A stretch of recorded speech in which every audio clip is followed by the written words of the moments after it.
박항서 감독에 대한 베트남의 구애가 또다시 시작됐습니다. 이렇게 빠른 시간 동안 이렇게 완전히 정반대의 태도를 보인다는 게 믿기지 않을 정도인데요. 빨간 바탕에 노란 별이 들어간 나라 사람들에게 신의, 성실 이런 원칙이 있는 게 맞나 싶습니다.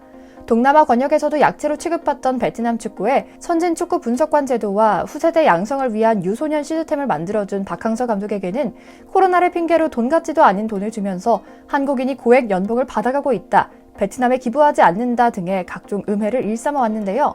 그러다 이제는 서양인 감독 얼굴이 TV 화면에 잡히는 것을 원했는지 실제로 인생을 바쳐 베트남 축구에 기여한 박 감독에 비해 베트남에서 실제 성과라고는 찾아볼 수 없는 프랑스 출신 트루시에 감독에게 박항서 감독의 연봉 2배를 떡하니 줘버렸죠. 그런데 웬걸 감독판 먹튀가 실현되고 있습니다.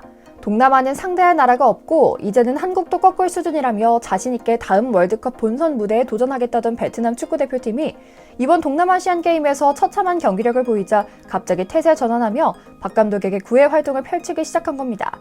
때 아닌 훈장을 수여하겠다며 박 감독을 베트남으로 불러들이기도 했는데요. 시기가 굉장히 묘합니다. 태국이나 인도네시아 축구협회와 긴밀히 감독직에 관련한 이야기를 나누기 시작했다는 베트남 현지 언론의 폭로가 터져나온 지 일주일이 되지 않았기 때문입니다.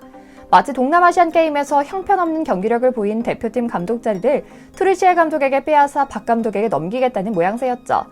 오늘은 박 감독을 들었다 놨다 하며 그를 흔들지만 박 감독이 준비하고 있다는 복수극에 대한 새로운 뉴스 이모저모를 전해드리려고 합니다. 잠시 저희 광화문 브리핑 구독 설정도 부탁드리고요. 동남아시안게임 베트남 남자축구의 첫 경기는 라오스였습니다. 그동안 베트남은 라오스는 상대로 쳐주지도 않았던 약체 중의 약체였는데요.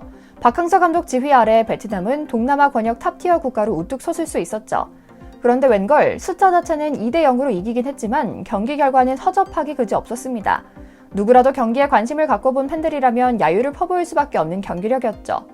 불과 몇 달 전 박 감독이 이끌던 팀 그대로의 베트남 대표팀 모습이라고는 상상하기 어려운 수준이었는데요. 그래도 이겼으니 괜찮은 거 아니냐고요? 아닙니다. 다음 월드컵에서 자력으로 본선에 진출하겠다는 거대한 포부를 내비친 베트남 대표팀은 당장 이번 동남아시안게임 준결승 인도네시아전에서 패배 후 탈락하고 말았습니다. 베트남 사람들의 실망감은 이만저만이 아니었습니다. 박 감독이 이끈 베트남 대표팀은 직전 경기 2번을 모두 우승했거든요. 트루시에 감독은 변명의 여지가 없는 겁니다. 즉 박항서 감독이 베트남 대표팀 멱살을 잡고 끌고 가서 우승했다는 방증이기도 하고요. 쉽게 이길 수 있을 것이라 자신하던 베트남은 한 명이 퇴장당해 10명만 뛰던 인도네시아를 상대로 막판 극장골을 허용하며 준결승 문턱에서 좌절할 수밖에 없었습니다. 트루시에 감독 취임 후 베트남 U22 대표팀은 1승 5패라는 성적으로 매우 부진한 결과를 냈는데요. 그래도 팬들은 그를 응원했다고 합니다. 그 역시 박항서 감독의 빛에 가려져 그렇지 일본 대표팀을 이끌고 월드컵 본선에서 사상 최초로 16강을 이끌기도 했고 커리어 대부분을 동남아, 그 중에서도 베트남에서 보내며 베트남 축구를 위해 많은 기여를 한 인물이기도 하거든요. 그러나 박항서 감독에 비할 바는 아니었습니다. 여기에 베트남 사람들의 180도 바뀌어 무서울 만큼 살벌해진 태도에 더욱 기가 죽었던 것인지도 모르고요. 그러나 베트남 대표팀을 이끈 트루시에 감독의 박항서 감독의 몇 배나 되는 수십억의 연봉을 자랑하는 그의 지도력은 굉장한 의문으로 가득했습니다. 예선 라오스 첫 경기부터 삐걱대던 경기력은 도시국가라 선수풀 자체가 작은 싱가포르를 상대로 따낸 손쉬운 승리에 이어 말레이시아와의 마지막 예선 경기에서도 상대팀이 2명이나 퇴장당한 유리한 상황 속에서도 가까스로 이겨 준결승에 올랐거든요. 그만큼 베트남 언론들은 계속해서 한번 걸리기나 해봐라 하는 식으로 드릉드릉 대고 있었습니다. 결국 베트남 사람들이 숙적 중에서 조금 뒤떨어진 숙적이라 평가하는 인도네시아의 발목을 잡히고 말았고요. 그러나 베트남은 트루시에 감독 경질이라는 최후의 카드를 꺼내기 직전 갑자기 이상한 행동 하나를 합니다. 박 감독을 베트남 하노이로 불러들여 훈장을 수여하며 박 감독 기살려주기 작전을 펼치기 시작한 겁니다. 내용을 조금 더 살펴보니 상황이나 내용이 굉장히 뜬금없습니다. 베트남 우호 친선연맹은 박 감독에게 민족 간 평화와 우호를 위한 감사의 의미로 훈장을 수여하겠다는 건데요. 수여식에선 참석자들이 연신 박 감독에게 사진과 악수를 청하는 모습이었습니다. 연예인 대접하듯 길을 바짝 살려주려는 모습이었죠. 훈장을 수여한 해당 조직은 베트남 공산당 전위기구인 조국전선산하 정부기구인데요. 박 감독이 받은 훈장은 연맹에서 수여하는 가장 높은 상입니다. 즉 베트남 공산당이 수여하는 가장 권위 있고 명예로운 상이라고 볼 수 있는 겁니다. 단체는 박 감독은 베트남 국민들의 절친한 친구가 됐다. 베트남 국민들은 선수들을 걱정하며 섬긴 데다 사회공헌에 힘쓰며 코로나 방역과 홍수 피해를 입은 중부 지역 사람들과 불우한 아이들을 도와준 모습을 늘 기억하겠다는 코멘트도 달았는데요. 사실 절친한 친구라는 박항서 감독이 그동안 베트남에 당하기만 해왔다는 것을 기억하면 마냥 기뻐할 만한 일은 아닐 수 있겠다는 경계심이 듭니다. 그럼에도 박항서 감독은 끝까지 품위를 지켰습니다. 잔뼈가 굵고 정이 많은 인물이기에 그저 침묵과 손해보는 행동으로 일관하며 자신이 해야겠다고 마음먹은 일, 즉 베트남의 선진 축구를 전파하는 일에 집중했거든요. 그러나 아무래도 이제 그는 행동할 시점이 온 것 같습니다. 그리고 그 행동은 지금껏 쌓아온 원기옥을 터뜨리기라도 하려는 듯 베트남의 초대형 복수극을 펼치려는 겁니다. 최근 베트남 언론사는 박항서 감독이 동남아 2개국 축구협회로부터 감독직 제안을 받았다는 내용을 특종 보도합니다.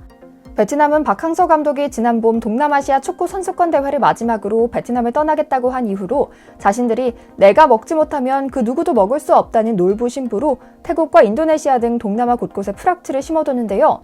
여기서 정부가 새어나갔는지 베트남 현지 언론들은 늘 그의 일거수일투족에 대한 필요 이상의 관심을 보여왔죠. 그런데 이렇게 좋을 땐 국민 영웅, 조금이라도 마음에 들지 않을 땐 국민 역적이라 외치는 베트남의 도넘은 처사가 계속되는 가운데 초대형 소식이 들려왔습니다. 그리고 그 소식은 베트남 전체를 바들바들 떨게 만들었는데요.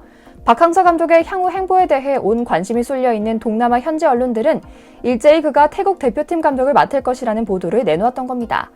한 언론은 태국 대표팀 알렉산드레 펠킨 감독은 앞으로의 태국 여정이 불투명하다. 이에 팬들은 한국인 감독 선임을 요구 중이다 라고 전하며 박항서 감독이 대체자가 될 확률이 높다는 내부 정보가 새어나오고 있다는 폭탄 소식도 터뜨렸습니다. 그런데 이런 뉴스가 마냥 근거 없는 소식은 아닌 것 같습니다. 최근 태국 현지에서 그것도 저명한 인사의 입에서 박항서 감독에 대한 뜬금없는 칭찬을 쏟아내기 시작한 겁니다. 타이밍이 참 묘한데요. 태국 대표팀 누안판 람산 담장은 최근 여러 인터뷰를 통해 박항서 감독에 대한 존경의 뜻을 나타낸 겁니다. 마담 팡이란 애칭으로 불리는 그녀는 박항서 감독을 정말 좋아한다. 베트남 축구를 바꿔놓고 동남아시아 축구의 판도도 다르게 만든 인물이다. 그의 부임 이후 베트남 축구가 발전한 것은 사실이며 세계 랭킹도 상승했으며 베트남 선수들의 외국 진출도 활발해졌다라고 말했는데요. 태국 보험회사 무앙타이 생명 대표인 비즈니스 우먼인 그녀는 대표팀 축구 운영에 크게 관여하고 있는 인물이기도 하죠. 그를 노리는 것은 태국뿐만 아닙니다. 이번에 베트남을 잡은 인도네시아 역시 박항서 감독의 구체적인 연봉까지 제시하며 적극적으로 구애하고 있다고 합니다. 심지어 곧이어 다가올 아시안컵에서도 베트남과 맞붙기 때문에 기세를 잡기 위해서라도 박항서 감독을 모시겠다는 의지가 상당하다고 하는데요. 일단 인도네시아 축협 회장은 부인하고 있지만 언론 보도 내용을 보면 구체적인 제한 조건들까지 담겨 있어 신빙성이 꽤나 높은 것 같습니다. 물론 베트남 팬들은 자국 축구를 반석 위에 올려놓은 국민 영웅 박항서 감독의 인도네시아 대표팀 지휘 소식을 노골적으로 비판하는 모양새입니다. 이렇게나 얄팍하게 우리를 배신할지 몰랐다. 배은망덕하다라고요. 그런데 이렇게 베트남이 난리가 난 것은 박 감독이 일전에 한 발언 때문입니다. 한국과 베트남에서는 제안이 오더라도 대표팀 감독이나 특정 프로팀 감독을 맡진 않겠다는 말의 뉘앙스에는 두 나라를 제외한 곳에서 제의가 온다면 조건 등을 살펴보고 도전할 가능성도 있다는 점이 담겨 있는데요. 최근 방송 인터뷰에선 늘 현장에서 뛰겠다는 발언을 해오고 있는 행보도 눈에 띕니다. 어쩌면 정말 박항서 감독이 또 한 번 동남아에서 돌풍을 일으키는 날이 올지도 모를 것 같죠. 어쨌거나 그럼에도 저희 한국 팬들의 주문은 단 하나입니다. 어디서든 정당한 대접받고 사랑받는 한국인 감독이 되어달라는 겁니다. 오늘 준비한 영상은 여기까지입니다. 저희 광화문 브리핑 구독, 좋아요도 부탁드리고요. 시청해주셔서 감사합니다.